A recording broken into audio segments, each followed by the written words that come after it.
ऐसा हुआ है कि सुबह उठते ही आंखों में जलन हो और सांस लेने पर सीने में एक अजीब सा बोझ महसूस हो, और फिर आपको याद आए कि ये कोई बीमारी नहीं, ये दिल्ली की हवा है।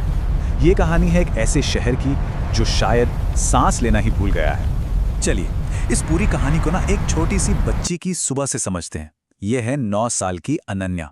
हर रोज स्कूल जाने से पहले उसकी माँ सबसे पहले उसका बैग नहीं बल्कि उसका मास्क ठीक करती है, ये पक्का करने के लिए कि जहरीली हवा उसके फेफड़ों तक कम से कम पहुंचे। ये सिर्फ एक माँ की हिदायत नहीं है, ये दिल्ली की सर्दियों का कड़वा सच बन चुका है। हवा खराब है, ये 3 शब्द शहर में रहने वाले लाखों परिवारों के रोज के डर को बयां करते हैं। अनन्या को शायद ये समझ नहीं आता कि हवा भी खराब कैसे हो सकती है, पर उसे इतना पता है कि बाहर खुलकर खेलना मना है। तो सवाल ये उठता है कि आखिर ऐसा होता क्यों है? हर साल हर सर्दियों में दिल्ली की हवा जहरीली क्यों हो जाती है?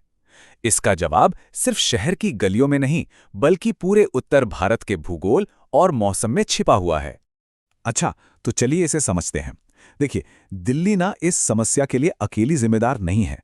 सर्दियों की शुरुआत में पड़ोसी राज्यों जैसे पंजाब और हरियाणा के खेतों से पराली जलने का जो धुआं उठता है, वो हवा के साथ दिल्ली की तरफ अपना सफर शुरू कर देता है। अब यहीं से असली खेल शुरू होता है, मौसम का। जैसे ही ये धुआं दिल्ली पहुंचता है, शहर के ऊपर ठंडी और भारी हवा एक कंबल की तरह जम जाती है, और ये कंबल गर्म धुएं को ऊपर उठकर बिखरने ही नहीं देता।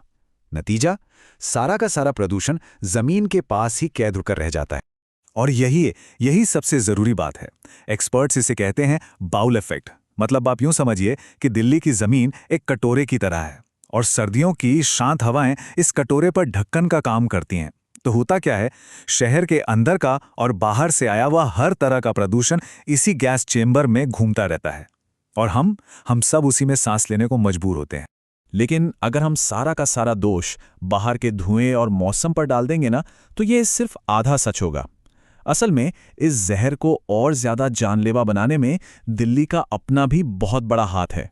जी हां, हम सब, हमारी लाखों गाड़ियों से निकलता धुआं, हर कोने में चल रहे कंस्ट्रक्शन की धूल और खुले में जलता हुआ कूड़ा, ये सब वो जख्म है जो दिल्ली खुद को हर रोज देती है। बाहर से आया धुआं तो एक मुसीबत है ही, पर हम सब मिलकर उस मुसीबत को एक आपदा बना देते हैं। आप जरा इस स्लाइड पे ध्यान दीजिए। ये जो दिख रहा है ना, ये बहुत कुछ बताता है। आंकड़े बताते हैं कि एनसीआर में जो पार्टिकुलेट प्रदूषण है, मतलब हवा में मौजूद वो छोटे छोटे जहरीले कण जो सांस के जरिए सीधे हमारे खून में पहुंच जाते हैं, उनका लगभग 40% हिस्सा सिर्फ और सिर्फ गाड़ियों से आता है। सोचिए, 40%। ये एक बहुत बड़ा नंबर है, जो साफ करता है कि जब हम समाधान की बात करते हैं तो हमें अपनी सड़कों पर भी देखना होगा। तो ठीक है, समस्या इतनी बड़ी है, तो इसे ठीक करने के लिए जो सिस्टम बनाया गया है वो काम कैसे कर रहा है? देखिए, कागज पर योजनाएं तो बहुत अच्छी हैं, लेकिन जमीन पर हकीकत कुछ और ही कहानी कहती है। ये कोई मामूली नंबर नहीं है। ये हाल ही में एक सुबह 4 बजे दिल्ली का औसत एयर क्वालिटी इंडेक्स यानी AQI था 751। आपको अंदाजा देने के लिए बता दूं, 100 से नीचे का AQI अच्छा माना जाता है। ये उससे 7 गुना से भी ज्यादा था। ये सिर्फ खराब हवा नहीं, ये एक इमरजेंसी है। और अगर वो 751 का आंकड़ा आपको डरावना नहीं लगा, तो इसे ऐसे समझिए। विशेषज्ञों के मुताबिक दिल्ली की हवा में सांस लेना हर रोज लगभग 15 सिगरेट पीने के बराबर है। सोचिए जरा, बिना सिगरेट को हाथ लगाए ही हमारे फेफड़े हर महीने 450 से ज्यादा सिगरेट का जहर झेल रहे हैं। और इसका असर, जैसा कि यहां दिख रहा है, सिर्फ एक मामूली खांसी जुकाम नहीं है। ये प्रदूषण बच्चों के फेफड़ों के विकास को रोककर उन्हें छोटा कर देता है। ये हमारे दिल और दिमाग पर हमला करता है और हमारी उम्र कम कर देता है। ये एक खामोश हमला है जो धीरे धीरे शरीर को अंदर से खोखला कर रहा है। तो इससे निपटने के लिए सरकार के पास एक प्लान है, GRAP यानी ग्रेडेड रिस्पॉन्स एक्शन प्लान। इसमें 4 स्टेज हैं। जैसे जैसे हवा की क्वालिटी खराब होती है, वैसे वैसे पाबंदियां बढ़ती जाती हैं। सुनने में, कागज पर ये एक बहुत मजबूत सिस्टम लगता है। तो पॉइंट ये है कि समस्या प्लान में नहीं है, समस्या है देरी में।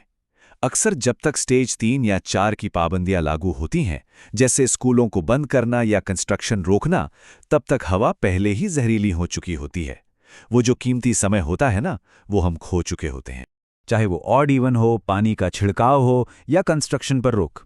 ये सब कोशिशें दिखती तो हैं, पर अक्सर तब होती हैं जब नुकसान हो चुका होता है। ये बिल्कुल वैसा ही है जैसे आग लगने के बाद कुआं खोदा जा रहा हो। और इससे भी ज्यादा चिंता की बात जानते हैं क्या है? कई बार ऐसा लगता है कि लड़ाई प्रदूषण से नहीं, बल्कि उसे दिखाने वाले नंबरों से हो रही है। रिपोर्ट्स बताती हैं कि जब AQI बहुत ज्यादा बढ़ जाता है तो कुछ मॉनिटरिंग स्टेशंस अचानक काम करना बंद कर देते हैं, या फिर स्टेशनों के पास पानी का छिड़काव किया जाता है ताकि धूल बैठ जाए और रीडिंग थोड़ी बेहतर आ जाए। जब ऐसा होता है तो सिस्टम पर भरोसा करना मुश्किल हो जाता।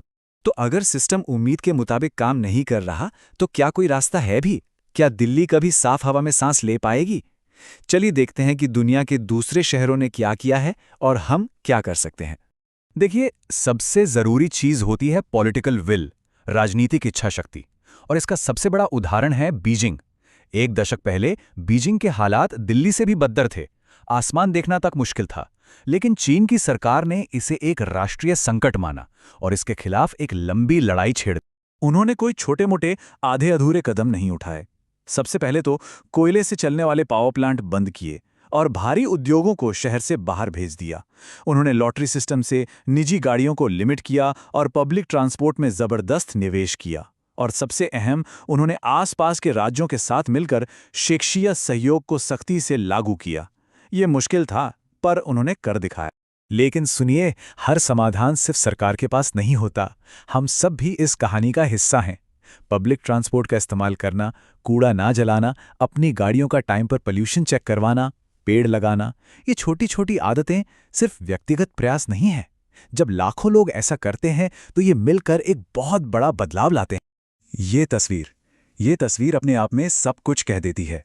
बारिश के बाद दिल्ली का आसमान जब साफ होता है तो ये हमें याद दिलाता है कि साफ हवा कोई सपना नहीं है, ये एक हकीकत है जिसे हमने खो दिया है, लेकिन जिसे हम अपनी इच्छा शक्ति और सही कदमों से वापस पा सकते हैं।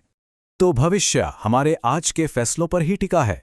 अगर हम चुप रहे तो हमारी आने वाली पीढ़ियां मास्क के साथ ही बड़ी होंगी, और अगर हम बदलें तो शायद दिल्ली फिर से खुलकर सांस ले पाएगी। तो अंत में ये सवाल हमें खुद से पूछना ही होगा। ये सिर्फ मौसम या AQI की रिपोर्ट नहीं है, ये हमारी और आने वाली पीढ़ियों की जिंदगी का सवाल है। सवाल ये नहीं है कि प्रदूषण कब खत्म होगा, सवाल ये है कि जब तक ये खत्म होगा क्या हम बचेंगे।